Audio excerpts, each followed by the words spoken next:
നമസ്കാരം. നമസ്കാരം. ലൂസ് ടോക്കിലേക്ക് ഒരിക്കൽ കൂടി സ്വാഗതം. ഇന്നെന്താ പ്രധാനപ്പെട്ട വിഷയങ്ങളുള്ളത്? യുദ്ധം ഒരു വശത്തുണ്ടെന്ന് യുദ്ധം നമ്മൾ വിശകലനം നടത്തേണ്ടതുണ്ട്. എങ്കിൽ പോലും കേരള രാഷ്ട്രീയത്തിലാണെന്ന് ചില സംഭവവികാസങ്ങൾ ഉണ്ടായിട്ടുള്ളത്. പശ്ചിമേഷ്യയിലെ യുദ്ധത്തിനൊപ്പം കേരള രാഷ്ട്രീയത്തിൽ ഒരു യുദ്ധപ്രഖ്യാപനം നടന്നു. അവിടെ യുദ്ധം തുടങ്ങി, ഇവിടെ യുദ്ധപ്രഖ്യാപനമാണ്. പക്ഷേ ഈ കേരള രാഷ്ട്രീയത്തിലെ യുദ്ധം കോമഡിയാണ്. കാരണം ഇന്ന് രാവിലെ തൊട്ട് നമ്മൾ കണ്ടുകൊണ്ടിരിക്കുന്ന ആ യുദ്ധം PK ശശി എന്ന് പറയുന്ന പാലക്കാട്ടെ CPM-ന്റെ മുൻ എം എൽ എ വളരെ പ്രമുഖരായ നേതാവായിരുന്നു പാലക്കാട്ട്. അവരൊരു ശക്തി കേന്ദ്രം വരുന്ന ആളാണ്. അദ്ദേഹം പാർട്ടിയെ വെല്ലുവിളിക്കുന്നു. പാർട്ടിയുടെ ജില്ലാ സെക്രട്ടറി സുരേഷ് ബാബുവിനെ വെല്ലുവിളിക്കുന്നു. പൊതുയോഗം നടത്തുന്നു. ഇവർ തമ്മിലുള്ള ആ ഒരു അംഗം അത് വളരെ രസകരമായിട്ടാണ് മുന്നോട്ട് പോകുന്നത്. ഇനി അങ്ങോട്ടുള്ള ദിവസങ്ങളിൽ രണ്ടുപേരും അങ്ങോട്ടും ഇങ്ങോട്ടും ഓരോന്ന് വിളിച്ചു പറയുന്നുള്ള കാര്യം ഉറപ്പായി. അപ്പോൾ നമ്മൾ ഈ PK ശശി ഈ സുരേഷ് ബാബു തർക്കം മുറുകുന്നതോടെ പല രഹസ്യങ്ങളും പുറത്തോട്ട് വന്നുകൊണ്ടിരിക്കുന്നു. DYFI നേതാക്കന്മാരുടെ കഞ്ചാവടി, കള്ളുകൂടി ഇതെല്ലാം പറഞ്ഞാണ് തുടങ്ങിയത്. എന്താണെങ്കിലും ശരി, വളരെ നമ്മൾ ഈ കേരളം തന്നെ ഒരു വളരെ സംഗതി കോമഡി ആണെങ്കിൽ പോലും വളരെ ശ്രദ്ധേയമായിട്ട് വീക്ഷിക്കേണ്ട സംഗതികളാണ് അവിടെ നടന്നുകൊണ്ടിരിക്കുന്നത്. കാരണം നിയമസഭാ തെരഞ്ഞെടുപ്പ് അടുത്തിരിക്കുന്ന ഒരു സാഹചര്യത്തിൽ അത് വളരെ പ്രധാനപ്പെട്ടതാണ്. പാലക്കാട് ജില്ലയിൽ CPM-ൽ പ്രശ്നം ഉണ്ടാകാമെന്ന് പറഞ്ഞാൽ അത് കണ്ണൂർ കഴിഞ്ഞാൽ ഒരുപക്ഷേ CPM-ന് ഏറ്റവും അധികം അടിത്തറയുള്ള ഒരുപാട് ശക്തമായ അടിത്തറ വേരുകളുള്ള ഒരു ജില്ലയാണ് പാലക്കാട്. ഒരു വില്ലൻ കഥാപാത്രമായിട്ടുള്ള ശശി, ഒരു വില്ലൻ കഥാപാത്രത്തിന്റെ പരിവേഷം ഉണ്ടായിരുന്ന ശശി പെട്ടെന്ന് ഒരു ദിവസം വന്ന് ഒരു പൊതുയോഗം വിളിച്ചു ചേർത്ത്, വിമതരുടെ യോഗം വിളിച്ചു ചേർത്ത് അദ്ദേഹം കുറച്ച് പ്രഖ്യാപനങ്ങൾ നടത്തി. ഒരു വലിയ നായക പരിവേഷത്തിലേക്ക് ഇങ്ങനെ ഉയർന്നു വരികയാണ്. പ്രതിനായകനാണോ എന്നുള്ളത് അത് അതിനകത്ത് ഏറ്റവും തമാശ എന്താണെന്ന് ചോദിച്ചു കഴിഞ്ഞാൽ ഇതുകൊണ്ട് CPM-ന് പ്രത്യേകിച്ച് വലിയ പ്രശ്നങ്ങൾ ഉണ്ടാകാൻ സാധ്യതയില്ല. പക്ഷെ പ്രശ്നം വരാൻ പോകുന്നത് UDF. കോൺഗ്രസ് ഇതിനകത്ത് എന്ത് നിലപാട് സ്വീകരിക്കും എന്നുള്ളതാണ്. അപ്പം നമ്മൾ അതിലേക്ക് വരുന്നതിന് മുമ്പ് ശരിക്കും ഇന്ന് എന്താ അവിടെ സംഭവിച്ചിരിക്കുന്നത്? ഇന്ന് പാലക്കാട്ട് ശരിക്കും രാവിലെ സംഭവിച്ചിരിക്കുന്ന കാര്യങ്ങളിലേക്ക് നമുക്കൊന്ന് കടക്കാം. അവിടെ CPM-ലെ വിമതന്മാരാണ് സമ്മേളനം സംഘടിപ്പിച്ചത്. അതെ, പാലക്കാട്. പക്ഷെ അത് അവര് വിളിച്ചു ചേർത്ത ആ സ്ഥലം, ആ സ്ഥലം നന്നായിട്ട് ജനങ്ങൾ കൂടിയിട്ടുണ്ട്. ശരിക്കും ജനം കൂടി. ശശിക്ക് വലിയൊരു വരവേൽപ്പ് നൽകുന്നത് നമ്മൾ കണ്ടതാണ്.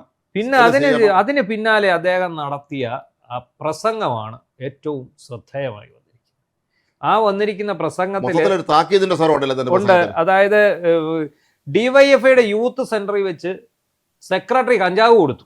ആ കഞ്ചാവ് അടിച്ചങ്ങോട്ട് ചെല്ലുമ്പം പ്രസിഡന്റ്, DYFI-യുടെ പ്രസിഡന്റ് ഇത് കള്ളിനകത്ത് കഞ്ചാവ് കലർത്തി കൊടുത്തു എന്നാണ് ഇപ്പോൾ അദ്ദേഹം പറഞ്ഞിരിക്കുന്നത്. DYFI അത് ആരാണെന്നും അദ്ദേഹം പറഞ്ഞിട്ടുണ്ട്. ഈ ഒരു DYFI നേതാവ്, പ്രമുഖനായ DYFI നേതാവ് അല്ലെ ഒരു വിദ്യാർത്ഥി നേതാവ് ഈ ചാരി നിന്ന് വർത്തമാനം പറയുന്ന തോളിൽ ചാരിയവൻ ആരപ്പ എന്നാണ് സോഷ്യൽ മീഡിയ ചോദിച്ചുകൊണ്ടിരിക്കുന്നത്. ഈ തോളിൽ ചാരി നിന്ന് മാത്രമേ ആ ആള് സംസാരിക്കൂ. അപ്പൊ അങ്ങനെ കുറച്ച് പടങ്ങൾ അതിനകത്ത് പ്രചരിക്കുന്നുണ്ട് ഈ തോളിൽ ചാരിയ ആളുടെ. അപ്പം അത് നന്നായിട്ട് യൂത്ത് കോൺഗ്രസിന്റെ സൈബർ ഹാൻഡിലുകൾ പ്രചരിപ്പിക്കുന്നുണ്ട്. പക്ഷെ എന്താണെങ്കിലും PK ശശി പറഞ്ഞ ഒരു യാഥാർത്ഥ്യം, ഇത് അവർ തമ്മിലുള്ള ഒരു വിഷയത്തിന്റെ പുറത്ത് പറഞ്ഞതാണെങ്കിൽ പോലും ഈ DYFI-ക്കാർക്ക് ഇടയിലെ ലഹരി ഉപയോഗം, അതായത് കഞ്ചാവ് അടിക്കുന്നവന് DYFI ഭാരവാഹിത്വം കിട്ടും എന്നാണ് അയാൾ പറഞ്ഞു വെച്ചത്.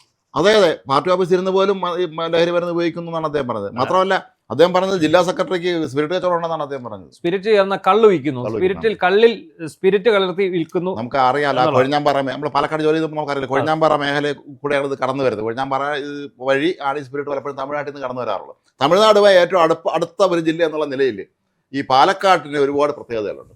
നമുക്കറിയാം, പാലക്കാട് പണ്ട് 1971 പൊതു തെരഞ്ഞെടുപ്പിന് AKG സ്ഥിരം മത്സരിക്കാവുന്ന കാസർഗോഡ് ഉപേക്ഷിച്ച് പാലക്കാട്ട് നിന്നാണ് മത്സരിച്ച് ജയിച്ചത്. അതെ, അതുപോലെ മലമ്പുഴ മണ്ഡലം 80-ൽ 82-ൽ നായനാർ മത്സരിച്ച മലമ്പുഴ എന്നാണ്. ഒടുവിൽ VS-ഉം വന്ന് മലമ്പുഴ സ്വന്തം നാട്ടുകാർ കാലുകാരിയപ്പം VS-നെ വന്ന് നിൽക്കുന്ന മലമ്പുഴയാണ്. അപ്പോൾ കമ്മ്യൂണിസ്റ്റ് പാർട്ടിക്ക് ശരിക്കും പറഞ്ഞാൽ വലിയ ആഴത്തിൽ വേരുകളുള്ള, പണ്ട് പോലെ ഒരുപക്ഷെ കേരള രൂപീകരണത്തിന് മുമ്പ് തന്നെ അവിടെ ഈ ഇത്തരം പ്രസ്ഥാനങ്ങൾക്കെല്ലാം തന്നെ വലിയ ബന്ധമുള്ള ഒരുപാട് നേതാക്കന്മാരെ സംഭാവന ചെയ്ത ജില്ല കൂടിയാണ് പാലക്കാട്. അവിടെയാണ് ഇപ്പോൾ ഇത്തരത്തിലുള്ള ഈ ഒരു ഗുസ്തി നടക്കുന്നത്. ഇപ്പം നമ്മൾ ശ്രദ്ധിക്കുമ്പം PV അൻവർ അവസാനം വന്ന് വെല്ലുവിളിച്ച ഒരേ രീതിയിൽ തന്നെയാണ് ഇപ്പം ശശിയുടെ ഒരു വെല്ലുവിളി വന്നിരിക്കുന്നത്. അപ്പോൾ ഈ ശശി വെല്ലുവിളിക്കുന്നതിന് മുമ്പ് തൊട്ട് മുമ്പ് ഓർക്കാം KTDCയുടെ ചെയർമാനായിരുന്നു. കഴിഞ്ഞ മാസം കണ്ടാണ് രാജിവെച്ചത്. അപ്പൊ ഈ അദ്ദേഹത്തിന് മനസ്സിലായി ഇനി തനിക്ക് അവിടെ സീറ്റൊന്നും കിട്ടത്തില്ല, മാറിയ രാഷ്ട്രീയ സാഹചര്യമാണ്, സീറ്റൊന്നും നമുക്ക് കിട്ടാൻ സാധ്യതയില്ല, അപ്പോൾ പിന്നെ പാർട്ടി മാറുക എന്നുള്ളത് മാത്രമേ ഉള്ളൂ. പക്ഷേ ഈ ശശിയെ ഇതേപടി അങ്ങോട്ട് എടുത്താൽ UDF വലിയ ക്ഷീണമാണ്. അല്ല, മാത്രമല്ല ആലോചിച്ച് നോക്ക്, ഈ വന്നപ്പോൾ കേരള നിയമസഭാ തെരഞ്ഞെടുപ്പിൽ കോൺഗ്രസ് ഇന്നാരെ സ്ഥാനാർത്ഥിയാക്കാൻ പറ്റാത്ത അവസ്ഥയാണ്. എല്ലാം ഓരോടൊന്നും ഹയർ ചെയ്തുകൊണ്ട് നോക്കിയാണ് അവരോരുത്തരെ. അപ്പൊ നമ്മൾ ഈ ശശിയുടെ പ്രസംഗത്തിൽ പറഞ്ഞ പല കാര്യങ്ങൾ എന്ന് പറയുമ്പം ഓരോരുത്തരെയും അയാള് ചിലരെ പേരെടുത്ത് പറഞ്ഞു, ചിലരെ അല്ലാതെ വിമർശിക്കുന്നുണ്ട്. അപ്പൊ പക്ഷെ അദ്ദേഹം പിണറായി ഇതുവരെ വിമർശിച്ചായിട്ട് ശ്രദ്ധയിൽപ്പെട്ടിട്ടില്ല. അത് വളരെ പ്രധാനപ്പെട്ട ഒരു കാര്യമാണ്. അതായത് രണ്ട് ശശിമാരാണ് ഇവർക്ക് തലവേദനയായിട്ട് നിൽക്കുന്നത്, പി ശശിയും പി കെ ശശിയും. അതിൽ ഈ ഒരു പി കെ ശശി ഏതായാലും പാർട്ടിയിൽ നിന്ന് പുറത്തായി കഴിഞ്ഞല്ലേ, നടപടി എടുത്തു തോന്നുന്നു. അപ്പൊ ഇവര് രണ്ടുപേരും ഇപ്പം സുരേഷ് ബാബു ശശിക്ക് മറുപടി കൊടുത്തിട്ടുണ്ട്. ശശി സുരേഷ് ബാബുവിനെതിരെ ഉന്നയിച്ച ആരോപണങ്ങൾക്ക് അദ്ദേഹം മറുപടി കൊടുത്തിട്ടുണ്ട്. രണ്ടുപേരും പരസ്പരം അനധികൃത സ്വത്ത് സമ്മാനത്തെക്കുറിച്ച് സംസാരിക്കുന്നുണ്ട്. ഇപ്പം സുരേഷ് ബാബു പറഞ്ഞ ഒരു കാര്യം, ഇനി ശശിയുടെ തീവ്രത VD സതീശൻ അളന്നോളൂ. അന്ന് തീവ്രത അളക്കുന്ന വിഷയം വന്നിരുന്നല്ലോ, AK ബാലനും PK ശ്രീമതിയും പീഡനാരോപണം വന്നപ്പോൾ. അപ്പോൾ കോൺഗ്രസ്സുകാരൻ എന്ത് ചെയ്യുന്നുള്ള ചോദ്യം ഉണ്ട് അവിടെ. അവിടെയാണ് കോൺഗ്രസിന്റെ ഒരു നാണക്കേടെന്ന് പറയാം. കാരണം മാങ്കൂട്ടം വിഷയം ഉണ്ടായി കുറെ നാൾ കഴിഞ്ഞിട്ടാണല്ലോ മാങ്കൂട്ടത്തിനെ പുറത്താക്കുക. അപ്പോൾ അതുവരെ മാങ്കൂട്ടത്തെ പ്രതിരോധിക്കാൻ, ഡിഫെൻഡ് ചെയ്യാൻ വേണ്ടി കോൺഗ്രസ് പറഞ്ഞുകൊണ്ടിരുന്ന രണ്ടുപേരിൽ ഒന്ന് ഈ PK ശശിയുടെയും ഒന്ന് നമ്മുടെ മുകേഷിന്റെയും. അതിൽ തന്നെ ഈ തീവ്രത എന്ന് പറയുന്ന സംഭവം, തീവ്രത എന്ന് പറയുന്ന വാക്ക് ഒരു മലയാള ഭാഷയ്ക്ക് കിട്ടിയ ഒരു അപൂർവ വാക്കായിട്ട് അങ്ങ് മാറി. നമ്മൾ സാധാരണ ഭൂചലനത്തിനാണ് തീവ്രത കൊടുക്കാറുള്ളത്. അപ്പം തീവ്രത കുറഞ്ഞ പീഡനം, തീവ്രത കൂടിയ പീഡനം എന്നുള്ള ഒരു രണ്ട് ഡെഫിനിഷൻസ് നമ്മുടെ മലയാള ഭാഷയ്ക്ക് സമ്മാനിച്ച ഒരു സംഭവമാണ് ഈ തീവ്രത. അപ്പം തീവ്രത അളന്നത് PK ശ്രീമതിയും AK ബാലനും ആണെന്ന് പറഞ്ഞു. ഒടുവിൽ സഹികെട്ട് ശ്രീമതി പറഞ്ഞു, ഇനി അങ്ങനെ പറയരുത്, ഞങ്ങൾ അങ്ങനെ ഒരു വാക്ക് പ്രയോഗിച്ചിട്ടില്ല, തീവ്രത അളന്നു എന്ന് ഞങ്ങൾ ഒരു വാക്ക് പ്രയോഗിച്ചിട്ടില്ല, അതുകൊണ്ട് നിങ്ങൾ ദൈവത്തെ ഓർത്തുന്നവർ പറയുന്നത് നിങ്ങൾ ഇങ്ങനെ ഒരു പ്രയോഗം നിങ്ങൾ നടത്തരുത് എന്ന് പറയേണ്ടി വന്നു, ശ്രീമതിക്ക് പറയേണ്ടി വന്നു. അല്ല, എന്താണ് ഇപ്പോൾ സംഭവിക്കുന്നത് CPM? നമ്മൾ നോക്കുക, കഴിഞ്ഞ കുറേ നാളുകളായി വ്യാപകമായി പണ്ട് നോക്കുന്ന കമ്മ്യൂണിസ്റ്റ് പ്രസ്ഥാനങ്ങൾ അങ്ങനെയൊന്നും ഒന്ന് പ്രതിഷേധിച്ചിറങ്ങിയാൽ പോകുക അല്ലെങ്കിൽ പുറത്താക്കുക, അത്രയൊക്കെ ഉള്ളൂ. ഇത് വരിവരിയാന്ന ആൾ പ്രതിരോധിക്കുകയാണ്. എതിർ ശബ്ദങ്ങൾ ഉയർന്നു. ഇവർക്ക് എത്രത്തോളം അരിഞ്ഞു തള്ളാൻ പറ്റും? ഇപ്പം അപ്പം അത്രയും അസഹനീയമായപ്പോഴാണ് TPA ഇവർ വധിക്കുന്നതെന്ന് പറഞ്ഞാൽ അതിനകത്ത് അവർക്ക് ഒരു മനസ്താപവും ഇല്ല, ഒരു പശ്ചാത്താപവും ഇല്ല. പാർട്ടി വിരുദ്ധനെ വധിച്ച അവര് ഈ പറയുന്ന കൊടിസുനിയെ പോലെയുള്ള ആൾക്കാരൊക്കെ ഹീറോകളാണ്, പാർട്ടിയുടെ പരിവേഷമാണ്. ഇപ്പോഴും കമ്മ്യൂണിസ്റ്റ് പാർട്ടിക്ക് എനിക്ക് തോന്നുന്നു ഒരു വിശുദ്ധ പദവിയിലേക്ക് വേണേ അവർ ഉയർത്തിക്കളയാം ഈ കൊലപാതകം നടത്തിയ ആൾ. അതെ, മാത്രമല്ല പ്രതികളായിരുന്ന പലരെ കുറിച്ചും പിന്നെ അവർ വിശുദ്ധന്മാരാണെന്ന് പറയുകയും ചെയ്തിട്ടുണ്ട്. കുഞ്ഞനന്ദൻ അങ്ങനെയൊക്കെയുള്ള പാർട്ടിയുടെ നയങ്ങളെ ചോദ്യം ചെയ്യുന്ന നമുക്കറിയാം. MBR പുറത്തുപോയി. MBR കണ്ണൂരുകാരനായതുകൊണ്ടും അയാളിൽ നല്ല ഫൈറ്റിംഗ് ശേഷി ഉണ്ടായിരുന്നതുകൊണ്ട് മാത്രമാണ് അയാൾ കൊല്ലപ്പെടാതിരുന്നത്. എന്നിട്ടും അയാൾ നിയമസഭയ്ക്കകത്ത് മർദ്ദിച്ചു. അപ്പം അദ്ദേഹത്തിന്റെ വീട് കത്തിച്ചു, അദ്ദേഹത്തിന്റെ വിഷചികിത്സ പാമ്പിനെ എല്ലാം വെട്ടിക്കൊന്നു, തല്ലിക്കൊന്നു, കത്തിച്ചു കൊന്നു, അതെല്ലാം ചെയ്തു. പിന്നെ കൂത്തുപറമ്പിൽ അദ്ദേഹത്തെ വെളിയിലിറങ്ങാൻ പറ്റാത്ത പോലെ. അപ്പൊ അത് പറയുമ്പോൾ നമ്മൾ ഓർക്കണം, MV രാഘവൻ എന്ന് പറയുന്ന എക്സ് കമ്മ്യൂണിസ്റ്റുകാരനെ അയാളെ വെളിയിലിറങ്ങാൻ പറ്റാത്ത വിധം കോട്ട തീർത്ത ആൾക്കാരാണ്. വീണാ ജോർജിനെ ഒരു കരിങ്കൊടി കാണിച്ചതിന്റെ പേരിൽ ഇത്രയും ബഹളം ഉണ്ടാക്കി നടക്കുന്നത്. അതെ, അങ്ങനെയാണ് കൂത്തുപറമ്പ് വെടിവെപ്പ് ഉണ്ടാകുന്നതും. രക്തസാക്ഷികൾ 5 രക്തസാക്ഷികളല്ലേ ഉണ്ടായത്, 5 പേരുടെ പിന്നെ കൂട്ടി 6 ആയി. അപ്പം അത്രയും അന്ന് ഈ എതിർ ശബ്ദത്തെ കൈകാര്യം ചെയ്യുന്ന MBRനെ കൈകാര്യം ചെയ്യാൻ പിണറായിയും VS കൂടെ ഒരുമിച്ചായിരുന്നു. അപ്പം അതിന്റെ പുറകെ ഗൗരിയമ്മ പോകുന്നു. അത് കേരളത്തിലെ കമ്മ്യൂണിസ്റ്റ് ചരിത്രത്തിലെ തന്നെ ഏറ്റവും വലിയ 2 പുറത്താക്കലുകളായിരുന്നു ഗൗരിയമ്മയും MB രാഘവനും. ഇതില് ഇവർ രണ്ടുപേരും പുറത്താക്കാൻ കേരളത്തിൽ CPM മാത്രമേ കഴിയുകയുള്ളൂ. അത്രേ ഉള്ളൂ. അപ്പം ഇവരെ രണ്ടുപേരെയും പുറത്താക്കുന്നു. അവര് രണ്ടുപേരും ഓരോ പാർട്ടി രൂപീകരിച്ച് നേരെ വിരുദ്ധചേരിയിൽ പോകുന്നു. വിരുദ്ധചേരിയിൽ പോയി അവിടെ മന്ത്രിമാരാകുന്നു. അതെ, രണ്ടുപേരും മന്ത്രിമാരായി. അവർ രണ്ടുപേരും മന്ത്രി. MVR മരണം വരെ ഇതിൽ ഫൈറ്റ് ചെയ്തു. അവസാനത്തെ അദ്ദേഹത്തിന്റെ ഇഷ്ടപ്രകാരമാണോ എന്താണോ അദ്ദേഹത്തെ തിരിച്ചു പാർട്ടിയുടെ ഒരു പരിഗണനയൊക്കെ കൊടുത്തു എന്ന് പറയുന്നുണ്ടെങ്കിൽ പോലും പ്രശ്നം ഉണ്ടായിരുന്നു തോന്നുന്നു. അത് അദ്ദേഹത്തിന്റെ സ്വന്തം ഇഷ്ടപ്രകാരമാണോ എന്നൊന്നും നമുക്ക് അറിഞ്ഞുകൂടാ. അപ്പോൾ അന്നൊക്കെ ഈ എതിർശബ്ദം ഉയർത്തിയ ആൾക്കാരെന്ന് പറയുന്നത് ഈ കമ്മ്യൂണിസ്റ്റ് പാർട്ടിയിലെ മഹാരഥന്മാർ. ആ തലമുറ തീർന്നു. പിന്നെ പിണറായി ഏറ്റവും അധികം ഭയപ്പെട്ടിരുന്ന ആളായിരുന്നു ടി പി. അദ്ദേഹത്തെയാണ് ഇവര് ഹീനമായ മാർഗത്തിലൂടെ കൊന്നൊടുക്കുക. ഒഞ്ചിയം എന്ന് പറയുന്നത് രക്തസാക്ഷികളുടെ നാടാണ് ശരിക്കും പറഞ്ഞത്. ഏറ്റവും രക്തസാക്ഷികൾ ഉണ്ടായിരുന്ന ഒരു സ്ഥലങ്ങളിലൊന്നാണ് ഒഞ്ചിയം. അവിടെ നിന്ന് വന്ന നേതാവായിരുന്നു ടി പി. പക്ഷെ ആ ഒരു ഒറ്റ കൊലപാതകത്തോടു കൂടി സ്വന്തം സഖാക്കളെ കൊല്ലാനുള്ള ആ CPM-ന്റെ ആ ഒരു പ്രവണതയ്ക്ക് തടസ്സമായി എന്നാണ് തോന്നുന്നത് ഒരു പരിധി വരെ. അതെ അതെ. പിന്നെ വല്ല ഇരുട്ടടിയും കൊലപാതകം ഇരുട്ടടിയോ അല്ല കൈ കാല് അനിൽ ഷുക്കൂർ അങ്ങനെയൊക്കെയുള്ള കേസൊക്കെ വന്നത് അതിന് മുമ്പ് ഷുഹൈബിന്റെ തോന്നുന്നതിന് ശേഷം എന്തൊരു സംശയമുണ്ട്. യൂത്ത് കോൺഗ്രസ്സുകാരുടെ സ്വന്തം പാർട്ടിക്കാരല്ല, അല്ല അതായത് പറഞ്ഞത് സ്വന്തം പാർട്ടിക്കാർ. അപ്പം ആ ഒരു ലെവലിൽ നിന്ന് ഇപ്പം അർജുൻ ആയങ്കി എന്നൊക്കെ പറയുന്ന കണ്ണൂരിലെ നേതാക്കളുണ്ട്. അവരൊക്കെ വെല്ലുവിളിക്കുന്ന ആൾക്കാർ വെല്ലുവിളിക്കുന്നുണ്ട്. അപ്പം ആ ഒരു നിലയിലേക്ക് പിന്നെ CPM-ന് പോകാൻ കഴിയാത്ത കൊണ്ടോ എന്തോ ഇപ്പൊ എന്തായാലും ഒരു കൂട്ട ഒഴുക്ക് പാർട്ടിയിൽ പുറത്തേക്ക് ഒരു ഒഴുക്ക് വരുന്നുണ്ട്. ഈ 10 വർഷത്തെ പിണറായി ഭരണത്തിന്റെ നേട്ടം പറയുമ്പോൾ തന്നെയാണ് ഈ ഒഴുക്ക് പാർട്ടിയിൽ നിന്നുണ്ടാവുന്നത് എന്നുള്ളതാണ് ഇതിനകത്ത് ഏറ്റവും വലിയ വിചിത്രമാണത്. വളരെ വിചിത്രമാണ്. ഈ MLA 3 ടൈം MLA ആയിരുന്നു, ജില്ലാ പഞ്ചായത്ത് പ്രസിഡന്റ് ആയിരുന്ന S രാജേന്ദ്രൻ പോയി. ചാനൽ ചർച്ചയിൽ വന്നിരുന്ന CPM-ന്റെ മുഖങ്ങളായിരുന്ന നമ്മുടെ റജി ലൂക്കോസ്, പിന്നെ മറ്റേ അസ്കർ അഡ്വക്കേറ്റ് അസ്കർ, അവരെല്ലാവരും പാർട്ടി വിട്ട് പോയിരിക്കുന്നു. എല്ലാവരും പോയി. അത് മാത്രമല്ല എതിർപാളയത്തിലേക്ക് പോയി അവരെല്ലാവരും. അവരെല്ലാം എതിർപാളയത്തിലേക്ക് പോകുന്നു. പിന്നെ കൂടുതൽ എതിർപ്പുകൾ. ഇപ്പോൾ തന്നെ ഇവരുടെ പാളയത്തിൽ നിന്ന് തന്നെയുള്ള MM മണിക്ക് സീറ്റ് നിഷേധിക്കുമ്പോൾ MM മണി ഈ എതിർശബ്ദം പുറപ്പെടുവിച്ചു കഴിഞ്ഞു. MM മണിയുടെ എതിർശബ്ദം എന്ന് പറയുമ്പോൾ നമുക്കറിയാം അത് ചില്ലറ കാര്യമല്ല. MM മണിയെ ഏറ്റവും അരുമയായി കൊണ്ട് നടന്ന VS അച്യുതാനന്ദനെ വരെ തീത്ത വിളിച്ച ആളാണ് MM. അതെ, 28 വർഷം ജില്ലാ സെക്രട്ടറി ആയിരുന്ന VS-നെ തണലിലായിരുന്നു. അതായത് VS-ന് 2 ജില്ലകളായിരുന്നു അന്ന് പ്രധാനമായിട്ടും പുള്ളിയുടെ കൂടെ ഉണ്ടായിരുന്നു. ഒന്ന് പത്തനംതിട്ടയും ഒന്ന് ഇടുക്കി. ഞാൻ ഇടുക്കി ജോലി ചെയ്യുന്ന സമയത്ത് VS-ന്റെ സന്തത സഹചാരിയാണ് മണിയാശ്. ഞാൻ 2000 കാലഘട്ടത്തിൽ ഇടുക്കിയിൽ ജോലി ചെയ്ത ആളാണ്, 2001 കാലഘട്ടം. അപ്പോൾ അന്ന് നമുക്കറിയാം, അന്ന് MM മണി എന്ന് പറഞ്ഞാൽ ടെറർ എന്ന് പറഞ്ഞാൽ ടെറർ ആകേണ്ടവർക്ക് ടെററാണ്, അല്ലാത്തവർക്ക് ആശാൻ എന്ന് പറയുമ്പോൾ പുള്ളിയുടെ ആ ഒരു സൗഹൃദം ഭയങ്കര രസകരമായ സൗഹൃദം. അപ്പോൾ അന്നത്തെ കാര്യം അന്ന് VS പക്ഷം, അന്ന് ദേശാഭിമാനി പോലും ഈ 2 പക്ഷമുണ്ട്. അത് ഈ ദേശാഭിമാനിക്കാരായിട്ടുള്ള VS പക്ഷക്കാരൊക്കെ ഇടുക്കിക്കാരും ഒക്കെ ഒരുപാട് പേരുണ്ട്. അപ്പം പാർട്ടിയുടെ എല്ലാ അവരുടെ ഫ്രാക്ഷനുകളിലും ഈ പക്ഷം ഇതായിട്ട് വരും. അപ്പൊ അന്ന് എനിക്കറിയാവുന്ന MM മണി എന്ന് പറയുന്നത് VS-ന്റെ സ്വന്തം ആളായിരുന്നു. എന്നാൽ ഈ മൂന്നാർ ഒഴിപ്പിക്കലിന് ശേഷമാണ് ചരിത്രത്തിൽ 28 വർഷം ഒരു ജില്ലാ സെക്രട്ടറി ആയിരുന്ന ആൾ അപൂർവമായിരിക്കും. മാത്രമല്ല പിന്നെ പുള്ളി പിണറായിയുടെ വിശ്വസ്തനായിട്ട് മാറുന്നതാണ്. ഒറ്റയടിക്ക് പിണറായിയുടെ വിശ്വസ്തനായി മാറിയെന്ന് മാത്രമല്ല, പിണറായിക്ക് വേണ്ടി നാവ് ചലിപ്പിക്കും. ആകുന്നു, പിന്നെ മന്ത്രിയാകുന്നു, ആ ചീഫ് വിപ്പ് ആകുന്നു ആദ്യം, പിന്നാണ് മന്ത്രിയാകുന്നത്. അപ്പം മണിയാശാനെ എന്ന് പറയുമ്പോൾ അത്രയും തഴക്കവും പഴക്കമുള്ള ആളാണ് മണിയാശൻ. എന്നാൽ അതിനേക്കാൾ ഒരു പടി മുന്നിൽ നിൽക്കുന്ന ആളാണ് G സുധാകരൻ. തീർച്ചയായും 60 വർഷത്തിലധികം കൊണ്ട് അദ്ദേഹം പാർട്ടി മെമ്പറാണ്. G സുധാകരന്റെ ഒറ്റ വിരട്ടൽ ഇന്നലെ പാർട്ടി കിടുങ്ങി എന്നുള്ളതാണ്. അത് പാർട്ടിക്കാരിപ്പോൾ നമ്മളിത് പറയുമ്പോൾ പാർട്ടിക്കാർ സഖാക്കൾ വന്ന് നമ്മുടെ ഈ കമന്റിനടി വന്ന് ചിലപ്പോൾ നമ്മുടെ തന്തയ്ക്ക് വിളിച്ചൊക്കെ എഴുതുമായിരിക്കും. പക്ഷേ യാഥാർത്ഥ്യം എന്താണെന്ന് അറിയാമോ? ഇന്നലത്തെ ആ ഒറ്റ ഫേസ്ബുക്ക് പോസ്റ്റിൽ പാർട്ടി ചലിച്ചു, പാർട്ടി സംവിധാനങ്ങൾ ചലിച്ചു. ഇന്റലിജൻസിന്റെ റിപ്പോർട്ട് പോയി. എന്താണെന്നറിയാമോ?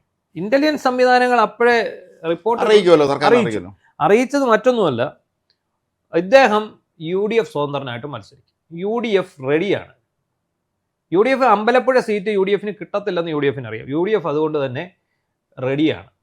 അപ്പം G സുധാകരൻ മാറുന്നു എന്ന് പറയുമ്പോഴത്തേക്ക് നിലവിലെ MLA എന്ന് പറയുന്ന H സലാമിന്റെ പരാതിയിലാണ് അന്വേഷണം നടന്നത്. അപ്പൊ ഇതിനകത്ത് സംഭവിക്കാൻ പോകുന്നത് ഇതാണ്. ഈ G സുധാകരൻ പാർട്ടി വിടുവെന്നല്ല, വിട്ടു. അതായത് അംഗത്വം പുതുക്കിയില്ല, അംഗത്വം പുതുക്കിയില്ല. പിന്നെ അദ്ദേഹം പാർട്ടിയിലില്ല. അദ്ദേഹം പാർട്ടിയിൽ ഇല്ലാത്ത സ്ഥിതിക്ക് അദ്ദേഹം ഇപ്പം ഫ്രീ ആണ്. എന്തു പറയാം, ഒരു നടപടിയും വരില്ല. പാർട്ടിയുടെ പ്രാഥമിക അംഗം അല്ലാത്ത ഒരാളെ എങ്ങനെ പുറത്താക്കാൻ പറ്റും? അത്രയേ ഉള്ളൂ. ഒരു കാൻഡിഡേറ്റ് മെമ്പർ പോലും അല്ല പുള്ളി. അപ്പോൾ പുള്ളിയെ നമുക്ക് പാർട്ടിക്ക് ഒന്നും ചെയ്യാൻ കഴിയില്ല. പുള്ളി അതിൻ്റേതായിട്ടുള്ള രൂക്ഷമായ ഭാഷയിൽ പുള്ളി ഇന്നലെ പ്രതികരിച്ചു എന്ന് മാത്രമല്ല, എം വി ഗോവിന്ദൻ പരിഹസിച്ച് ചിരിച്ചു എന്നാണ്. നമുക്കല്ലേ അറിയത്തുള്ളൂ, പുള്ളി എല്ലാത്തിനോടും പുച്ഛമാണ്. നമ്മുടെ എം വി ഗോവിന്ദന്റെ മുഖം കാണുമ്പോഴേ നമുക്കറിയാം ഈ നാട്ടിലുള്ള സകല കാര്യങ്ങളോടും ഇങ്ങനെ ഒരു പുച്ഛമുള്ള ഒരാളാണ്. പുച്ഛിച്ചേ പുള്ളി സംസാരിക്കത്തുള്ളൂ. അപ്പം ആ ഒരു പുച്ഛം ഇദ്ദേഹത്തിന് പിടിച്ചില്ല. കാരണം ക്ഷിപ്രകോപിയാണ് അത്. അല്ല, മാത്രമല്ല സുധാകരൻ ഇവരെല്ലാവർക്കും സീനിയർ ആണെന്നേ. അത് വളരെ പ്രശസ്ത ഒരു നമ്മൾ ശ്രദ്ധിക്കേണ്ട ഒരു കാര്യമല്ലേ. നമ്മൾ ഒരു കാര്യം കൂടി ചിന്തിക്കണം. ജി സുധാകരന് ശേഷം വന്ന എത്രയോ നേതാക്കന്മാർ കേന്ദ്ര കമ്മിറ്റി അംഗങ്ങളായി, പോൾ ബ്യൂറോ മെമ്പറായി. ഇവരെല്ലാവരും സീനിയറാണ്. ജി സുധാകരന് സംസ്ഥാന കമ്മിറ്റി എന്നതേ ഉള്ളൂ. സംസ്ഥാന സെക്രട്ടറി അംഗമായിട്ടുണ്ടോ എന്ന് എനിക്ക് കൃത്യമായിട്ട് ഓർമ്മയില്ല. ആലപ്പുഴയിലെ ഒരു CPM മേൽക്കോയ്മ അല്ലെ ഒരു LDF മേൽക്കോയ്മ ഇല്ലാതാവും. അല്ല, സുധാകരൻ പോകുന്നുണ്ട്. സുധാകരൻ ഇൻ കേസ് UDFന്റെ സ്ഥാനാർത്ഥി ആയാൽ അതെല്ലാം മണ്ഡലങ്ങളും ബാധിക്കും. നിലവിൽ ഇപ്പോൾ ആകെ ഹരിപ്പാട് മാത്രമാണ് കോൺഗ്രസിന്റെ കയ്യിലുള്ളത്. ഇപ്പം ബാക്കി എല്ലാ മണ്ഡലങ്ങളിലേക്കും ഇത് വ്യാപിക്കാനുള്ള സാധ്യത വളരെയധികം ഉണ്ട്. കാരണം ഈ അമ്പലപ്പുഴയിൽ നിന്ന് അങ്ങോട്ട് തുടങ്ങിയാൽ ബാക്കി ഈ പറയുന്ന ചേർത്തല, ആലപ്പുഴ, കായംകുളം, പിന്നെ ചെങ്ങന്നൂരിനെ ബാധിക്കത്തില്ല. ചെങ്ങന്നൂര് സജി ചെറിയാന്റെ ഒരു വ്യക്തിപരമായ ഹോൾഡുള്ള സ്ഥലമാണ്, തോപ്പിക്കാൻ വളരെയധികം പാടുപെടും. എന്നാൽ മറ്റുള്ള മണ്ഡലങ്ങളിലെല്ലാം ഇത് വ്യക്തിപരമായി അദ്ദേഹത്തിന്റെ ഒരു സ്വാധീനം സുധാകരനെ ഇഷ്ടപ്പെട്ടു. ഇപ്പൊ ഈ PK ശശി വിളിച്ച പോലെ ഒരു യോഗം സുധാകരൻ ഒന്ന് വിളിച്ചു നോക്കട്ടെ. ആലപ്പുഴ കടപ്പുറത്ത് വിളിച്ചാൽ മതി, ബീച്ചിൽ വിളിച്ചാൽ മതി, ബീച്ചിന്റെ അവിടെ വിളിച്ചാൽ മതി. ഇതൊന്നും ആയിരിക്കത്തില്ല ആള്. ഇതിന്റെ അപ്പുറത്തെ ആള് അവിടെ ഉണ്ടാവും. അപ്പം സ്വാഭാവികമായിട്ട് എതിർ ശബ്ദങ്ങൾ ഉയർന്നു തുടങ്ങി. പാർട്ടി പിണറായിയുടെ ഏകാധിപത്യ പ്രവണതയെ ചോദ്യം ചെയ്തു. ഇതിന് തുടക്കം കുറിച്ച് എനിക്ക് തോന്നുന്നത് BSന്റെ സീറ്റ് നിഷേധിച്ചപ്പോൾ അന്ന് പാർട്ടിക്കാർ പ്രതിഷേധം ഇറങ്ങിയ സമയത്താണ്. അവസാനം പാർട്ടിക്ക് അംഗീകരിക്കേണ്ടി വന്നു. സാധാരണ പാർട്ടി ആദ്യം അംഗീകരിക്കില്ലല്ലോ അതൊന്നും. പിണറായി പാർട്ടി സെക്രട്ടറി ആയിരിക്കുന്ന സമയത്ത് ആദ്യത്തെ 2006. അതെ. അപ്പോൾ അന്ന് ശരി, അന്നാണ് പാർട്ടിയുടെ പതിവ് നയങ്ങൾക്ക് വിരുദ്ധമായി റോഡ് ഇറങ്ങി സമരം നടത്തിയത്. അതിന്റെ പേര് കുറെ പേര് പാർട്ടിക്ക് പുറത്തുപോയി ഉള്ളവനെ ഒതുക്കുകയും ചെയ്തു. കുറച്ചുപേര് പാർട്ടിക്ക് പുറത്തുപോയി. VS അകത്തുപോയി. നമ്മുടെ പിന്നെ രാഹുൽ മാങ്കൂട്ടം പുറത്ത് നടക്കുമ്പം രാഹുൽ ഈശ്വർ അകത്തുപോയി. അപ്പോ എന്നത് പറഞ്ഞതുപോലെ VSന് സീറ്റ് കിട്ടി, അദ്ദേഹം മുഖ്യമന്ത്രിയായി. പക്ഷെ ഈ പാർട്ടിയിൽ നിന്ന് പുറത്ത് പോയവര് അന്ന് പുറത്ത് പോയി. പിന്നെ മാപ്പൊക്കെ പറഞ്ഞൊക്കെ ആയിരിക്കും ഇവർ കയറി വന്നത്. മിക്കയിടത്തും ഈ സംഭവം നടന്നില്ല. ഈ ഒഞ്ചിത്ത സഹാക്കൊക്കെ അന്ന് സംഭവിച്ചു. അവർ VSനോട് കൂറ് പുലർത്തിയിരുന്നുള്ളതാണ് അവരുടെ പ്രശ്നമായിരുന്നത്. VS ആരെയും സംരക്ഷിച്ചിട്ടില്ല. അതാണ് VS പ്രശ്നം. പിണറായി അങ്ങനെയല്ല. പിണറായിയുടെ കൂടെ നിന്ന് അദ്ദേഹം സംരക്ഷിക്കും. കർണാടക ലൈനാണ്. അതെ, ഇദ്ദേഹം അങ്ങനെയായിരുന്നില്ല. അപ്പം ഇപ്പൊ ഈ വന്ന് ജി സുധാകരൻ കൂടി വിമത ശബ്ദം ഉയർത്തിയതോടെ, എതിർപ്പ് ഉയർത്തിയതോടെ, അല്ലെങ്കിൽ പാർട്ടിക്കെതിരെ സംസാരിച്ചതോടെ, അപ്പോഴും സുധാകരൻ കൺട്രോൾഡ് ആണ്. അദ്ദേഹത്തിന്റെ വാക്കുകൾ ഒരു വളരെ കൺട്രോൾ ചെയ്താണ് സംസാരിച്ചതിൽ. അദ്ദേഹം പറഞ്ഞിട്ടുള്ളത് MV ഗോവിന്ദനെയാണ് ഒന്ന് പറഞ്ഞത് അവരുടെ വീടിനടുത്ത് തന്നെയുള്ള ഒരു മിഥുൻ എന്ന് പറഞ്ഞ ഒരു ലോക്കൽ കമ്മിറ്റി അംഗം എൻ്റെ അച്ഛനെ വിളിച്ചു. പിന്നെ 5 വർഷം കൊണ്ട് ഈ സോഷ്യൽ മീഡിയ കൊണ്ട് എന്നോട് ചെയ്യാത്ത കൃതിയൊന്നും ഇല്ലെന്നാണ് അദ്ദേഹം പറഞ്ഞത്. സുധാകുരൻ എന്നാക്കി കൊടുത്തു. അങ്ങനെ പലവിധ കാര്യങ്ങളാണ്, പരാതിയാണ് അദ്ദേഹത്തിനുള്ളത്. ഈ പരാതിയുടെ എല്ലാ അടിസ്ഥാനവും ഒന്നേ ഉള്ളൂ, പുള്ളിക്ക് സീറ്റ് കിട്ടണം. പുള്ളി പറയാതെ പറഞ്ഞുകൊണ്ട് വെച്ച കാര്യം മനസ്സിലായില്ലേ? എടാ, പിണറായിക്ക് മത്സരിക്കാമെങ്കിൽ എനിക്ക് മത്സരിച്ചുകൂടെ എന്നാ ചോദിക്കുന്നത്. കാരണം ആണ് എങ്കിൽ പോലും ഒരു കാലഘട്ടത്തിൽ ഒന്നിച്ച് പാർട്ടിയിൽ സമകാലികരായിരുന്നു. ഈ 4-5 വയസ്സെന്ന് പറഞ്ഞ ഒരു ഒന്നുമല്ല വിദ്യാർത്ഥി പ്രസ്ഥാനത്തിലെ. മാത്രമല്ല സുധാകരൻ SFIയുടെ സംസ്ഥാന പ്രസിഡന്റ് ആയിരുന്ന ആളാണ്. അങ്ങനെ ഒരുപാട് പദവികൾ വെച്ചിട്ട് ആൾ തന്നെയാണല്ലോ. അതെ. അപ്പം അങ്ങനെ ഇപ്പൊ നമ്മൾ പറയുമ്പം പിന്നെ കണ്ണൂരില്, പിണറായിയുടെ തട്ടായ കണ്ണൂരിൽ എതിർപ്പ് ഉയർന്നിട്ടുണ്ട്. കണ്ണൂരില് PK ശ്യാമള എന്ന് പറയുന്ന MV ഗോവിന്ദന്റെ ഭാര്യ മത്സരിക്കുന്നതിനെതിരെ എതിർപ്പുണ്ട്. അത് ഈ കഴിഞ്ഞ ലോക്സഭാ തിരഞ്ഞെടുപ്പ് പിന്നെ പാർട്ടി ഗ്രാമങ്ങളിൽ പോലും സുധാകരൻ ലീഡ് ചെയ്ത് പലയിടത്തും അത് ചെയ്തു. അത് ശരിക്കും പാർട്ടി നേരത്തെ ഞെട്ടിപ്പിച്ചൊരു കാര്യമാണ്. പിന്നെ വേറൊന്ന് ശൈലജ ടീച്ചർ അവരെ മാറ്റിയത്. അപ്പൊ അങ്ങനെ കുറെ ശ്രദ്ധേയമായ മാറ്റങ്ങൾ ഈ പാർട്ടിയുടെ ഇവർ പറയുന്ന ന്യായം കേട്ട് എനിക്ക് ചിരി വന്നത്. പേരാവൂര് KPS പ്രസിഡന്റാണ് മത്സരിക്കുന്നത്. അങ്ങനെ ഒരു സീറ്റിലേക്ക് ശൈല ടീച്ചറിനെ പോലെയുള്ള ഒരു വലിയ ആൾ തന്നെ പോയി മത്സരിക്കണം എന്നുള്ളതാണ് ഉദ്ദേശിക്കുന്നത്. അങ്ങനെയാണെങ്കിൽ എന്തുകൊണ്ട് മുഖ്യമന്ത്രി പിണറായി വിജയന് പുതുപ്പള്ളി പോയി മത്സരിച്ചു സ്വാഭാവികമായിട്ടും ചോദിച്ചൂടെ? അത് കൃത്യമായ ചോദ്യമാണ്. അപ്പൊ ഇപ്പൊ ശൈലജയെ കൊണ്ട് വടകര നിർത്തി ഷാഫിയോട് തോൽപ്പിച്ച മാത്രമല്ല അതിനകത്ത് മാക്സിമം അവരെ നാണം കെടുത്തി. അവിടെ കാഫിർ സ്ക്രീൻഷോട്ട് ഇറക്കിയതിന്റെ എല്ലാം പാപഭാരം അവരെ ന്യായീകരിക്കാൻ പറ്റാത്ത അവസ്ഥയായി. അതാണ് അവിടെ അവരെ പ്രതിസന്ധിയിലാക്കി കളഞ്ഞു. അത് ഇതുവരെ സൈബർ സഖാക്കൾക്കൊന്നും മനസ്സിലായിട്ടില്ല. സഖാക്കന്മാർക്ക് മനസ്സിലായിട്ടും മനസ്സിലാകാതെ നടിക്കുകയാണോ എന്നറിയില്ല. അവരെ അവിടെ ടാർഗറ്റ് ചെയ്താണ് അവിടെ കൊണ്ടു നിർത്തിയത്. എന്താണ് കാര്യമെന്ന് ചോദിച്ചു കഴിഞ്ഞാൽ ഇവരെ അടുത്ത മുഖ്യമന്ത്രി സ്ഥാനാർത്ഥിയായിട്ടൊന്ന് അങ്ങനെ പലരും ഉയർത്തി കാട്ടിയിരുന്നു. അങ്ങനെ ഒരു പറച്ചിൽ വന്നിരുന്നു. അങ്ങനെ പൊതുവെ ഒരു ടോക്ക്, ആ സൈസ് ഒരു ടോക്ക് വന്നപ്പോഴാണ് അവർക്ക്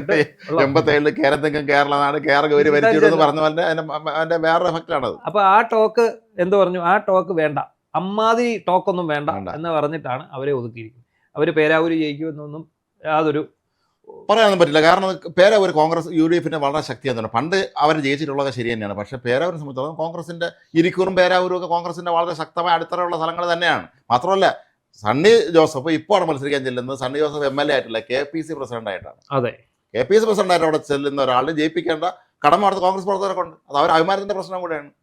അപ്പം മിക്കവാറും എല്ലാ ജില്ലകളിലും ഒരു ചെറിയ പൊട്ടിത്തെറി നിങ്ങളുടെ ജില്ലയിലുണ്ടല്ലോ. ഉണ്ട്, നമ്മുടെ ജില്ലയിലും. അതിനകത്ത് ഇന്ന് പറയുകയാണെങ്കിലും വീണ ജോർജിന്റെ ഭർത്താവ് പാർട്ടി നേതൃത്വത്തോട് ആവശ്യപ്പെട്ടു എന്നാണ് പറഞ്ഞത്. അപ്പൊ അത് വിശദീകരിച്ച് ഇന്ന് അദ്ദേഹം കുറച്ചുകൂടെ കുളവാക്കി. ഇത് വിശദീകരിക്കാൻ പോകാതിരുന്നായിരുന്നെങ്കിൽ അതങ്ങ് തീർന്നു. അപ്പൊ അദ്ദേഹം പറയാണ് പാർട്ടിയുടെ നിർബന്ധത്തിന് വഴങ്ങി വീണയെ മത്സരിപ്പിക്കാൻ തീരുമാനിച്ചു എന്നൊക്കെ പറഞ്ഞാൽ മതി. അപ്പൊ അദ്ദേഹം ഇന്ന് രാവിലെ ഒരു ചാനലിനകത്ത് വിശദീകരിക്കാൻ പോയി. ആ വിശദീകരണവും കൂടെ കൂടുതൽ കുളവായിട്ടുണ്ട്. എന്താണെന്ന് ചോദിച്ചു കഴിഞ്ഞാൽ ഈ അദ്ദേഹം ആ ചാനലിനകത്ത് പറഞ്ഞ് ശ്രദ്ധിച്ചായിരുന്നു, ഞാൻ പാർട്ടിയുടെ ജില്ലാ സെക്രട്ടറിയോട് ഫോണിൽ പറഞ്ഞു എന്താണ് കാര്യം. അതിന് അദ്ദേഹം ഒരു കഥയൊക്കെ മെനയുന്നുണ്ട്. കുഞ്ഞുങ്ങൾക്ക് ആ കണ്ണൂരെ വിഷയം ഉണ്ടായി കഴിഞ്ഞപ്പോൾ എന്താ ഫോൺ വിളിച്ച് വീണയോട് ചോദിക്കുമ്പോൾ വീണയ്ക്ക് വലിയ ബുദ്ധിമുട്ട് പോലെ തോന്നി. അപ്പോൾ കുഞ്ഞുങ്ങൾക്ക് ഭീതിയായി. കുഞ്ഞുങ്ങളെന്ന് പറഞ്ഞാൽ തീരെ പൊടി കുഞ്ഞുങ്ങളൊന്നും അല്ല, അത്യാവശ്യം വലിയ കുട്ടികൾ, പഠിക്കുന്ന കുട്ടികൾ. അപ്പം അവർക്ക് അമ്മയുടെ കാര്യത്തിലൊരു കൺസേൺ വന്നു. അപ്പോൾ ഇങ്ങനെ ഒരു സാഹചര്യത്തിൽ ഞാൻ പാർട്ടി സെക്രട്ടറിയെ വിളിച്ച് പറഞ്ഞിരുന്നു എന്നാണ് പറയുന്നത്. അല്ലാതെ ഞാൻ കത്ത് കൊടുത്തിട്ടില്ല, ഇത് കമ്മിറ്റി ചർച്ച ചെയ്തിട്ടില്ല എന്നൊക്കെ പറഞ്ഞു. പക്ഷെ പുള്ളി ആ പറഞ്ഞത് കൊണ്ട് ഇപ്പൊ കുഴപ്പം സംഭവിച്ചിരിക്കുന്നത് പാർട്ടി സെക്രട്ടറിയാണ്. ജില്ലാ സെക്രട്ടറിക്ക് ഇപ്പൊ കുഴപ്പത്തിലായി. പുള്ളിയെടുത്ത് ഫോണിൽ പറഞ്ഞ കാര്യം എങ്ങനെ പത്രത്തിൽ അതാണ് അതിനകത്തെ പ്രശ്നം. അപ്പൊ അത് സെക്രട്ടേറിയറ്റ് ചർച്ച ചെയ്തു. എന്തായാലും ഇത് ചോർത്തി കൊടുക്കാതെ പത്രത്തിൽ വരില്ല. പക്ഷേ ഇതിനു മുമ്പ് ഈ വാർത്ത പ്രചരിച്ചിരുന്നതാണ്, വീണ മത്സരിക്കുന്നില്ല എന്ന് ജോർജ് പറയുന്നു എന്നുള്ള ഒരു വാർത്ത വന്നിരുന്നതാണ്. എന്താണെങ്കിലും ശരി, ആ ഒരു വീണയ്ക്ക് മത്സരിക്കാൻ ബുദ്ധിമുട്ടുണ്ട് എന്നുള്ള ആ ഒരു പ്രചരണം അത് നേരത്തെ ഉള്ളതാണ്. പക്ഷെ ഇപ്പൊ പുള്ളി ഇത് പറഞ്ഞ് രക്ഷപ്പെട്ടു. അതെ, അതുപോലെ എറണാകുളം ജില്ലയിലൊക്കെ തന്നെ നേരത്തെ ജയിച്ച KN ഉണ്ണികൃഷ്ണൻ കൊണ്ട് തൃപ്പൂണിത്തുറ നടത്തിയാണ്. അത് ഇന്നിപ്പോ ഒരു സാധ്യതാ ലിസ്റ്റ് എന്ന് പറഞ്ഞിട്ട് ചാനലുകളിൽ കണ്ടു. അതിൽ ഏറ്റവും രസം P. സരിന് പാലക്കാട് സീറ്റില്ലെങ്കിൽ തീർന്നു. പാലക്കാട് മണ്ഡലത്തില് മത്സരിച്ചിട്ടും വലിയ കാര്യമൊന്നുമില്ല. പാലക്കാട് മണ്ഡലം ഇത്തവണ BJPയും കോൺഗ്രസും നേരിട്ടുള്ള ശോഭാ സുരേന്ദ്രൻ മത്സരിക്കാനാണ് സാധ്യത. ശ്രീകൃഷ്ണകുമാറിന് കഴിഞ്ഞ തവണ വലിയ തോൽവിയാണല്ലോ വരുവാണ്. അപ്പൊ ഇതിനകത്ത് പിഷാരടിയാണ് കോൺഗ്രസിന്റെ സ്ഥാനാർത്ഥിയെ നേരെ കുറെ ഉറപ്പായി. പക്ഷെ നമ്മൾ ഇതിനകത്തെല്ലാം ശ്രദ്ധിക്കേണ്ട ഒരു കാര്യം എന്താണെന്ന് മനസ്സിലായി, രാഹുൽ മാങ്കൂട്ടത്തിന്റെ നിലപാട് എന്തായിരിക്കും പാലക്കാട് വരും. രാഹുൽ മാങ്കൂട്ടം 2 മണ്ഡലങ്ങളിലാണ് ശ്രദ്ധ കേന്ദ്രീകരിച്ച്, ഒന്ന് ആറന്മുളയും ഒന്ന് പാലക്കാട്. അപ്പൊ ഈ രാഹുൽ മാങ്കൂട്ടം സ്വതന്ത്രനായി മത്സരിക്കുമോ, പാലക്കാട് മത്സരിക്കുമോ, അതോ ആറന്മുള മത്സരിക്കുമോ എന്നുള്ളതാണ് ചോദ്യം. മിക്കവാറും അയാൾ പാലക്കാട് മത്സരിക്കാനുള്ള സാധ്യതയുണ്ട്. ആ പാലക്കാട് രാഹുൽ കൂടി മത്സരിക്കുകയാണെങ്കിൽ ഉറപ്പായിട്ടും BJP അവിടെ ജയിച്ചു കയറിപ്പോവും. അവിടെ അപ്പോൾ ഒരു കമ്മ്യൂണിസ്റ്റ് CPM സ്ഥാനാർത്ഥി അപ്രസക്തനാണ്. ഇപ്പം കഴിഞ്ഞ തവണ ആരും ഇല്ലാതെ അവർ ചൊറിയും കുത്തി അവരിരുന്ന സമയത്താണ് ഈ പുള്ളി വന്ന് കയറി കൊടുക്കും. സരിന് 3-ാം സ്ഥാനത്ത് പോയി. പിന്നെ മാത്രമല്ല അതിനുശേഷം ഒന്നാമത്തെ കാര്യം എന്താ, നമ്മൾ ഇന്നലെ വരെ പറഞ്ഞ വാക്കുകൾ ഇന്ന് രാവിലെ വിഴുങ്ങിയേച്ച് ഇന്ന് വന്ന് തിരിച്ചു പറയുമ്പോൾ അത് തന്നെ ഒരു വലിയൊരു അറപ്പും വെറുപ്പും ആൾക്കാരുടെ ഇടയിൽ. നമ്മുടെ ഈ തിരിഞ്ഞുകളി കാണാനല്ല പൊതുജനം ഇരിക്കുന്നത്. അവര് ഇരിക്കുന്ന എന്തിനു വേണ്ടി? അവര് വ്യക്തമായ രാഷ്ട്രീയ ബോധമുള്ളവരാണ് കേരളത്തിലെ പൊതുജനം. അല്ലാതെ ചുമ്മാതെ ഇങ്ങനെ വന്ന് അരിവാൾ ചുറ്റിയ നക്ഷത്രം അല്ലെ കൈപ്പത്തി അല്ലെ അങ്ങനെയൊന്നും അല്ല അത് അതിനകത്ത് വരുന്നത്. രാഷ്ട്രീയ പ്രബുദ്ധതയുള്ള സംസ്ഥാനം തന്നെയാണ് കേരളം. അത് അങ്ങനെ അല്ല എന്നാണ് നമ്മുടെ നാട്ടിലെ പല രാഷ്ട്രീയ നേതാക്കന്മാർ ഇങ്ങനെ അങ്ങോട്ടും ഇങ്ങോട്ടും പാർട്ടി വിടുന്നവരൊക്കെ ആലോചിക്കുന്നത്. പക്ഷെ അങ്ങനെയൊന്നുമല്ല, കേരളത്തിലെ ജനങ്ങൾക്ക് നല്ല വിവരമുള്ളവർ തന്നെയാണ്. വിവരമുണ്ട്. അത് അപ്പം നമുക്കറിയാം പണ്ടത്തെ ഒരു കാര്യം എന്താ, ടേം വ്യവസ്ഥ. അതായത് ഒരിക്കൽ UDF ആണെങ്കിൽ അടുത്ത തവണ LDF. പക്ഷെ സത്യത്തിൽ നമ്മൾ ഈ ഒരു കഴിഞ്ഞ ഒരു 2006 തൊട്ട് ഇങ്ങോട്ടൊന്ന് ചർച്ച ചെയ്ത് വന്നാൽ 2011 എത്ര സീറ്റിനാണ് UDF? 1-2 സീറ്റിനാണ് വന്നത്. അവിടെ VS സർക്കാർ രണ്ടാമത് VS സർക്കാർ അധികാരത്തിൽ വരേണ്ടതാണ്. വെട്ടി സ്വന്തം പാർട്ടിക്കാരാണ് വെട്ടിയത്. സ്വന്തം പാർട്ടിക്കാർ വെട്ടിയെന്ന് മാത്രമല്ല, മറ്റേ പാറശാലക്കാരനെ അല്ലയോ തിരിച്ച് കൊണ്ടുവന്ന് അദ്ദേഹത്തിന്റെ പേരങ്ങ് മറന്നുപോലോ, കോൺഗ്രസിലെ MLA ആയിട്ട് വന്ന BC ജോർജ് ഇടപെട്ട് സെൽവരാജിനെ രാജിവെപ്പിച്ച് കൊണ്ടുവന്ന് അതിനുശേഷമാണ് ഈ കോൺഗ്രസിന് ഒരു നെടുവീർപ്പിടാൻ പറ്റിയത്. കാരണം ഒരു 3 പേര് 4 പേരിൽ ഭൂരിപക്ഷം വരാൻ പറ്റാതെ കുഴഞ്ഞത് തന്നെ. അപ്പൊ നമ്മൾ അത് ശ്രദ്ധിക്കേണ്ട ഒരു കാര്യമുണ്ട്. അപ്പം അന്ന് 72 69 അങ്ങനെയായിരുന്നു തോന്നുന്നു. അതിനുശേഷം CPM അധികാരത്തിൽ വരും 2010.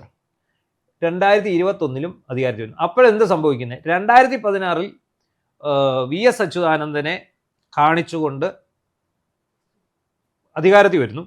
VS തീർത്തും അനാരോഗ്യവാനായി മാറി. അദ്ദേഹത്തിന് ഭരണഘടനാ പദവി ചെയർമാൻ എന്നുള്ള ഒരു ഭരണഘടനാ കമ്മീഷൻ ഭരണപരിഷ്കരണ കമ്മീഷൻ ചെയർമാൻ കൊടുക്കുന്നു, ക്യാബിനറ്റ് റാങ്ക് കൊടുക്കുന്നു. അദ്ദേഹത്തെ ഒരു അങ്ങനെ പൂർണ്ണമായിട്ടും VS ചിത്രത്തിൽ നിന്ന് ഇല്ലാതാകുന്നതോടെ ഈ വിഭാഗീയതയുടെ ഇല്ല കുറഞ്ഞു വരും. പിന്നെ പിണറായിയുടെ ആ ഒരു നേതൃപാഠവും നയിക്കാനുള്ള ഒരു കഴിവും വെച്ച് 2021 വൻ ഭൂരിപക്ഷത്തോടെ അധികാരത്തിൽ വരുന്നത് കോവിഡ് കാലഘട്ടമായിരുന്നു.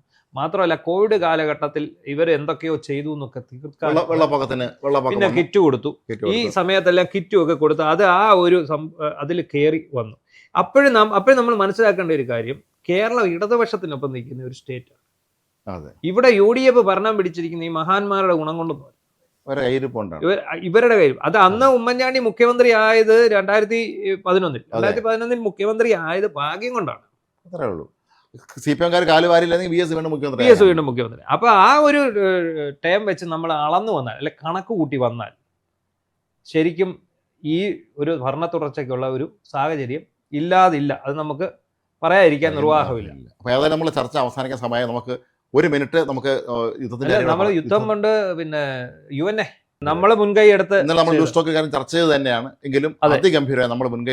ഇന്നലെയാണ് നമ്മുടെ ചീഫ് എഡിറ്റർ ശ്രീ ഷാജൻ സ്കറിയ, അദ്ദേഹം അമേരിക്കയിലേക്ക് പോയിരിക്കുകയാണ്. 2 ആഴ്ചത്തേക്ക് അദ്ദേഹം അമേരിക്കയിൽ പര്യടനത്തിലാണ്. അപ്പോൾ അദ്ദേഹത്തിന് വേണ്ടിയാണ് UNA-യുടെ സമരം, ഇന്ന് നടക്കാതിരുന്ന സമരം, അദ്ദേഹത്തിന്റെ ഈ യാത്ര പ്രമാണിച്ച് അവർ ഇന്നലത്തേക്ക് മാറ്റി. കാരണം ഇതിന്റെ മുഴുവൻ ക്രെഡിറ്റും മറുനാടൻ മലയാളിക്കും ഷാജൻ സ്കറിയയ്ക്കും അവകാശപ്പെട്ടതാണ്. ഈ നഴ്സുമാരുടെ സമരത്തിന്റെ മുഴുവൻ ക്രെഡിറ്റും. കാരണം തൃശ്ശൂർ കേന്ദ്രീകരിച്ചും കൊച്ചി കേന്ദ്രീകരിച്ചും ഒക്കെ നടന്നുകൊണ്ടിരുന്ന ഒരു സമരത്തിന് ഒരു ഏകോപന രൂപം നൽകി ഏകോപിപ്പിച്ച് അത് തിരുവനന്തപുരം സെക്രട്ടേറിയറ്റിന് മുന്നിലേക്ക് എത്തിച്ചതും ഈ നാട് മുഴുവൻ അത് ഏറ്റെടുത്തതും. അതുമാത്രമല്ല, നമ്മുടെ പ്രധാനപ്പെട്ട നേതാക്കന്മാരെല്ലാം ആ വേദിയിലെത്തി. അവരെല്ലാവരും അവർക്ക് പിന്തുണ പ്രഖ്യാപിച്ചു. അതുകൊണ്ട് തന്നെ മറുനാടൻ മുൻകൈ എടുത്ത് നടത്തിയ ഒരു സമരം എന്നുള്ള നിലയിൽ ആ സമരം ഗംഭീര വിജയമായിരുന്നു. അതിനെക്കുറിച്ച് നമുക്ക് പറയാൻ വാക്കുകളില്ല. കാരണം മാനവീയം വീതിയിൽ തടിച്ചുകൂടിയത് 10,000-20,000 25,000 പേര്. അത് സർക്കാരിന് അവഗണിക്കാം. പക്ഷെ അത് സംബന്ധിച്ച് കുറച്ച് ചോദ്യങ്ങൾ വന്നിട്ടുണ്ട്, ശ്രദ്ധിച്ചു കാണുമോ? അതായത് എല്ലാവരും ഈ നമ്മൾ കൊടുക്കുന്ന വാർത്തയുടെ അടിയിൽ കമന്റുകളിൽ വന്ന് ചോദിക്കുന്നത്, ഇതിന് സർക്കാർ എന്ത് ചെയ്യാൻ പറ്റുമെന്ന്. ഇത് സ്വകാര്യ ആശുപത്രിയുടെ മുന്നിൽ നിങ്ങൾ പോയി സമരം ചെയ്യൂ, ഇതിന് സർക്കാരിന് എന്ത് ചെയ്യാൻ പറ്റും എന്നാണ് ചോദിക്കുന്നത്. പക്ഷെ അതിനകത്ത് ഹൈക്കോടതിയുടെ ഒരു ഉത്തരവുണ്ട്. സർക്കാരാണ് ഇതിന് മിനിമം ഓർഡർ ഇറക്കേണ്ടത്. മാത്രമല്ല, ഇപ്പം ക്ലിനിക്കൽ എസ്റ്റാബ്ലിഷ്മെന്റ് ബില്ല് നടപ്പിലായി. എല്ലാ സ്ഥാപനങ്ങളും ക്ലിനിക്കൽ എസ്റ്റാബ്ലിഷ്മെന്റ് ആക്ട് പ്രകാരം രജിസ്റ്റർ ചെയ്യണം. രജിസ്റ്റർ ചെയ്യുമ്പോൾ അവിടെയുള്ള അവരുടെ എണ്ണം കൊടുക്കേണ്ടി വരും. അപ്പോൾ നമുക്ക് ഓരോ ഹോസ്പിറ്റലിനുമുള്ള വരവ് ചെലവ് കണക്കുകളും അതിൻ്റെ എണ്ണവും അവിടുത്തെ ജീവനക്കാരുടെ എണ്ണവും ക്ലാസിഫിക്കേഷനൊക്കെ വരും. അപ്പോൾ ശരിക്കും പറഞ്ഞാൽ ഈ പറയുന്ന, നമുക്കറിയാം സ്വകാര്യ ആശുപത്രിയിൽ ജോലി ചെയ്യുന്ന നേഴ്സുമാർ അവരുടെ ഡ്യൂട്ടി ടൈം, നമ്മളൊക്കെ സ്വകാര്യ ആശുപത്രിയിൽ ചികിത്സ തേടുന്ന ആൾക്കാരാണ്. അപ്പം ഞാനും ഇതുപോലെ സ്വകാര്യ ആശുപത്രിയിൽ ചികിത്സ കഴിഞ്ഞിട്ടുള്ള ഒരാളാണ്. അപ്പോൾ അവർ വരുന്ന നേഴ്സുമാരോട് നമ്മൾ സംസാരിക്കുമ്പോൾ നമുക്കറിയാം അവർക്ക് കിട്ടുന്ന തുച്ഛമായ ശമ്പളം. നൈറ്റ് ഡ്യൂട്ടി ഒക്കെ ചെയ്യുന്ന നേഴ്സുമാരുടെ കാര്യം എന്ന് പറഞ്ഞാൽ വളരെ പരിതാപകരമാണ്.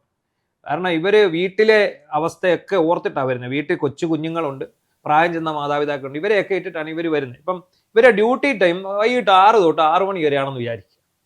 അതെ. ഇപ്പൊ ഇന്ന് വൈകിട്ട് 6 തൊട്ട് നാളെ രാവിലെ 6. നമ്മുടെ വിചാരം എന്താ, ഇന്ന് വൈകിട്ട് 6 മണിക്ക് ഇവർ വന്ന് കയറും, നാളെ രാവിലെ 6 മണിക്ക് ഇവരങ്ങ് വീട്ടിൽ പോകും. അങ്ങനല്ല.